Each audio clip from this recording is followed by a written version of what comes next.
I'm supposed to talk about an introductory prescribed burning. I'm supposed to mention beneficial effects of fire. We kind of know one of them is controlling invasive woody species. Now, you won't control all invasive woody species. Sumac loves fire.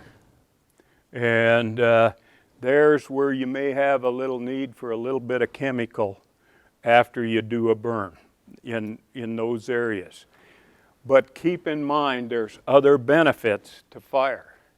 One of them is improving forage quality. When you put the chemicals on, sometimes you destroy that quality of the forage that's trying to come back. Now, if it's musk thistle and Canadian thistle, and believe it or not, we might have a little bit of that come back after a burn. That's all there is to it. We've come a long ways in the last couple of years talking about soil health. Big thing that I'm thinking about is how did things get started and how does it grow so fast after a burn? I've seen that, and I'm going to show you a couple of pictures of it. Reducing the risk of large wildfires.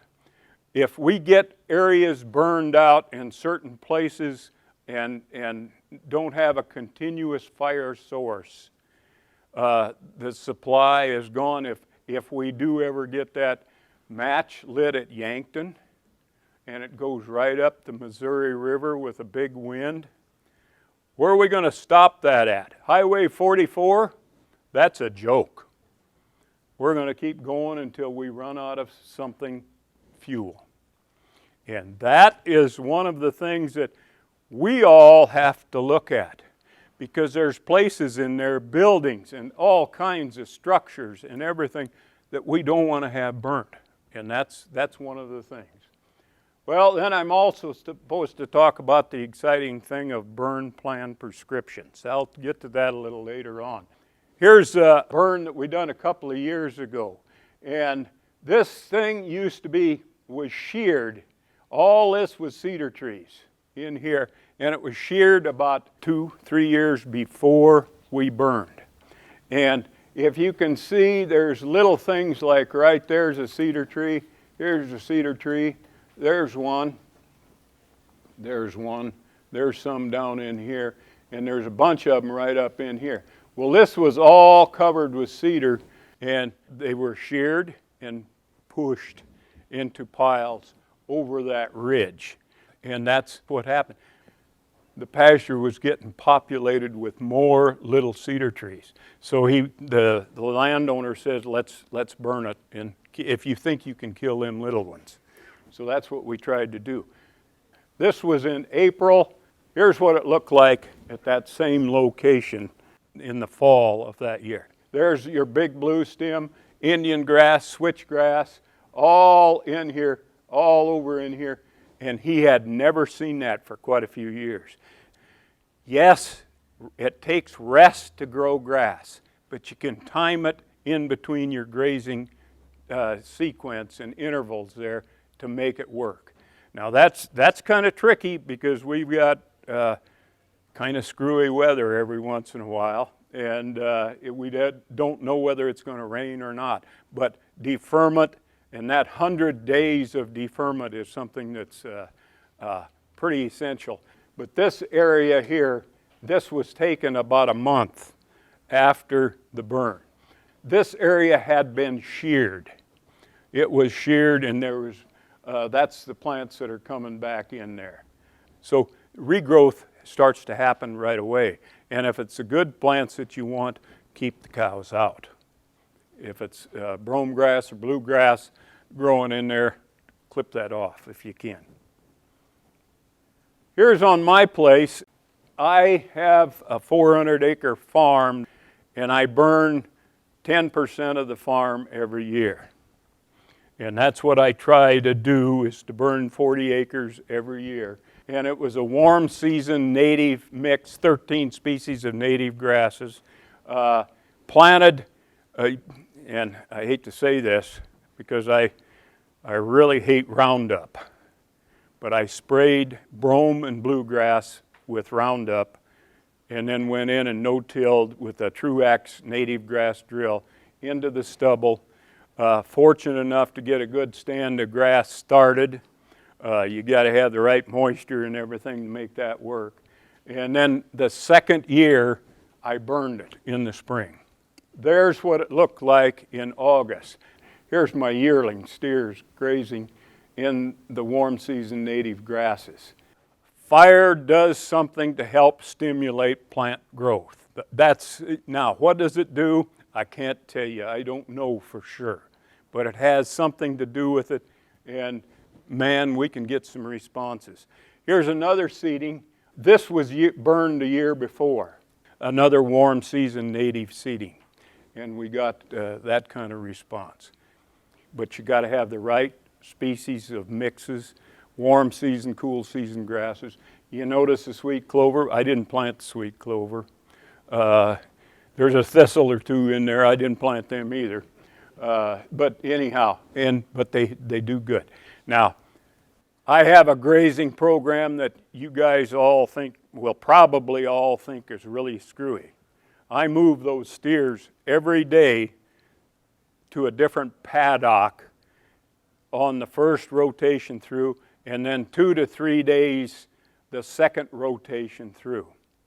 So, and I'm averaging over the last 14 years, I think 15 years now, 80 pounds of beef per acre. Now, nobody figures anything gain or anything like that, but what buys me my groceries and pays my taxes is how many pounds of beef per acre I can produce. Just like a cornfield, you need to know how many bushels of corn. Well, I need to know how many pounds of beef per acre I produce. And that's what that is. It's helping me do. NRCS has just come out with a new prescribed burn plan in January of 2020. You need to have one of these burn plans. I'm going to give you the highlights of what's in there. And when we started our burn association, we looked at why doesn't South Dakota have some laws that we can follow? And other states told us, why do you want laws to follow? And we finally figured it out. But you need a liability insurance thing in case something goes wrong. And that's the beauty of filling this thing out. And it's important, so important that our burn association, if our members that want to join and we all help each other burn, if you don't have a signed burn plan, we don't help you burn. I'm going to run through the general things here. And the first one is the general burn unit information. And guess what goes in there? Where's the fire going to be at? What's your name?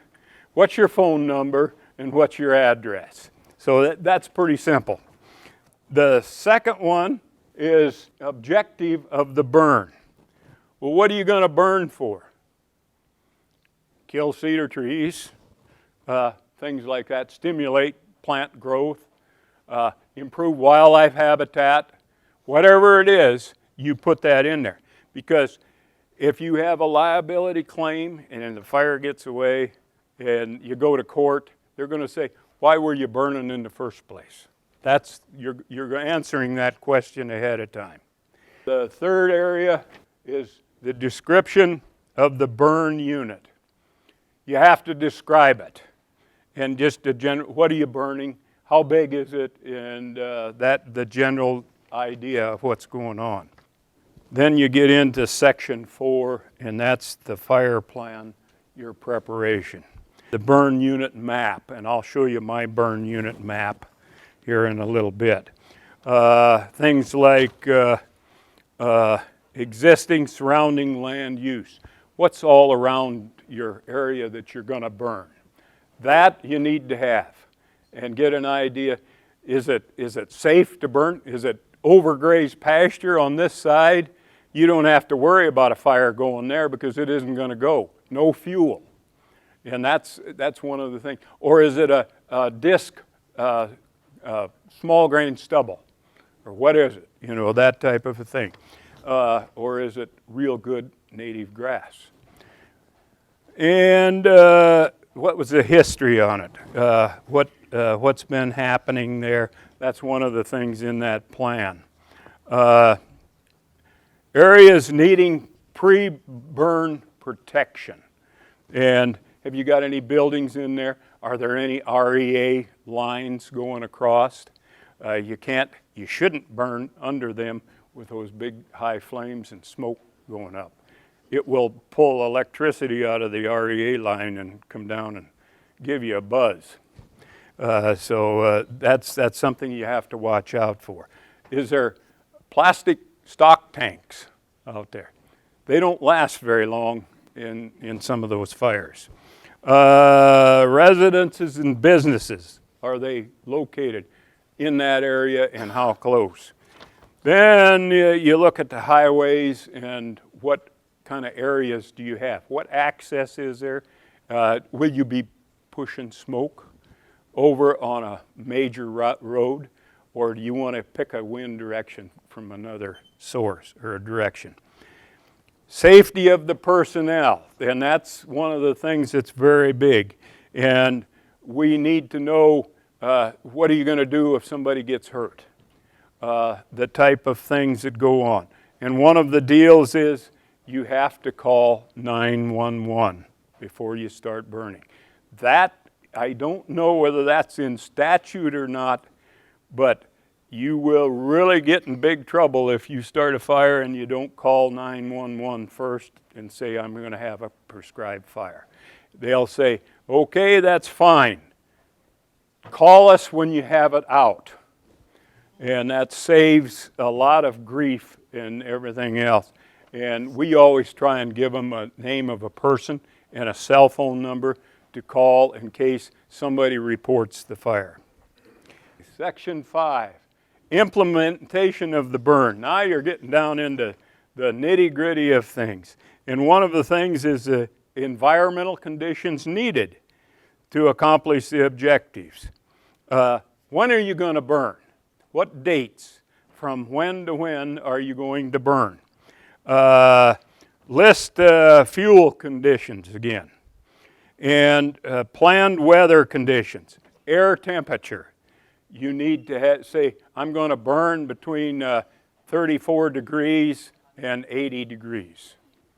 Relative humidity. What humidity are you going to have?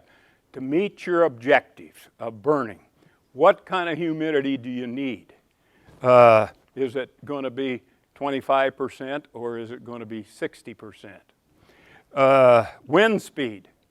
And what direction should it come from? Now there is the things that are big. You want to pick out several wind directions, but the ideal wind direction is the one that you want to use if you can, and that type of thing. And wind speed, if you say I'm not going to burn anything over 24 mile an hour, your weather watcher, one of the crew has to be a weather watcher and tell you when you start getting winds above 24 mile an hour. Because you should shut it down. The fire boss needs to make the decision. Shall we shut down the fire? Quit igniting, in other words, or should we continue to burn? Those are some of the things that are in there. Okay, firing sequence. Your ignition sequence is something that you need to draw out on the map, and we'll show that to you as I mentioned. And then what kind of equipment do you need for a minimum essential amount of equipment? And what type is it? And how many people does it take to carry out the burn plan? And if you don't have those, and the day of the burn comes, and you don't have all your equipment in order, you do not light the match. That's it. Okay, and then there's a mop-up. You got a mop-up plan. And that's who gets to sit there and watch the fires and watch the sparks. And everybody else gets to go home. But somebody has to be there, and you have to have a plan to mop up after the fire. And then the next section is certification and approval. If NRCS is involved, and they will be in our situations because we're getting some cost share or grant funds to do prescribed fire, and so we can buy equipment. The Burn Association gets a grant from NRCS. Therefore, we get federal dollars. Therefore, we need to have some signatures on this thing and follow the plan of approval. Post-burn evaluation is something that's really important. What went wrong? And write it down, because next year we may repeat that again and we forgot what happened, what went wrong. We don't want to screw up the same way twice. And that's literally what is kind of important. Here is the burn that I did do this past year. Our ignition sequence. Here's the direction of the wind. We described and show on here what our land use is all the way around this thing. We have a staging area figured out. We know which way north is on this map for the guys coming in. And that's really important, because how many people know your place and have been there that come to the burn? If they don't, they need that information. And you go, here's the trail in, is in red, goes into here, you get into here, the gates are identified on here. Well, our ignition sequence, we had 2 burn crews. One started here. Remember, this is the direction the wind's blowing. We don't want to blow it down into the Ponca Creek and get this all burned out. We don't want to do that. So we start here, put a black line down, and come around here, light this across here, and burn that out. This crew goes right up to here, or about to here, and then we burn the rest of this out. The crew comes on back down this side and starts over here, while this crew continues on over to here. This crew burns here, and we got a head fire going and burn across there. Okay, this crew comes down to here and then comes down here and ties together, and the fire is over. Are there any questions, comments? Yeah? You said that fellow grazed right after that burn. Do you have any respiratory issues with the cattle? Because I know a month or two after, you still got ashes and stuff flying around. You asked the question about respiratory issues of grazing right after a burn. No, there wasn't any respiratory issues. You're the first person to mention that I've heard of. I was wondering, because you walked through there a month later and you're still kicking up ashes and dust and stuff. Well, if they're down there eating a little grass, I just figured they might be breathing something. Yeah. This it was a pretty good burn. It had a good amount of fuel. Roughly, and now I talk about, if you don't have 2,000, I say 2,000 pounds of forage on the ground, it won't light. And then you're wasting your time. But no, I've never seen that, to be honest with you. Oh, that's good. I just was curious. Yeah. And you gotta wait. You don't turn them in just when there's ashes. You wait till the green grass greens back up to find out what's coming back up. And that's like brome grass or bluegrass, your cool season grasses in the spring. And if you're lucky and you got a real hot fire, that stuff will get scorched and it won't come back. It's done for that season. Okay, one more question. You said you had a 13 species warm season mix. Did you have any cool seasons in there or not? Just warm? There was cool season species in there. Okay, you said a warm season mix, and I just wondered what was in there. Okay. The only cool season species that were in there was western wheatgrass and green needlegrass. The rest of them were all warm seasons, and there was some forbs, and believe it or not, one of them was winter fat.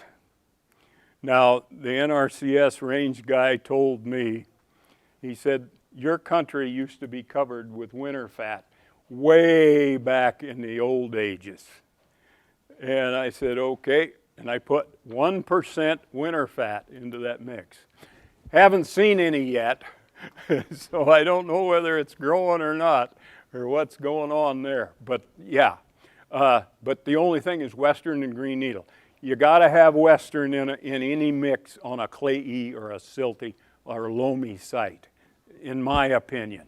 Now, some people say that crowds out your natives, your warm season natives. I don't believe that if you manage your grassland and your grazing system properly. You know, never graze the same pasture the same time 2 years in a row. Graze one early in the spring and the next time you graze it in the fall or the midsummer, you know, something like that. Rotate your season of use. That answer your question? What about backburn versus burning with the wind? There used to be an argument in our neighborhood about that. Good question. Burn and What about back burning versus burning with the wind? If you want to stop brome grass, you back burn it. Gets hotter than the devil and it scorches it, and no seed heads will come if you get a good back burn. But as quick as you light a head fire and it burns with the wind, those seed heads will come back in the same season. They may not fill, but they will grow and make a seed head.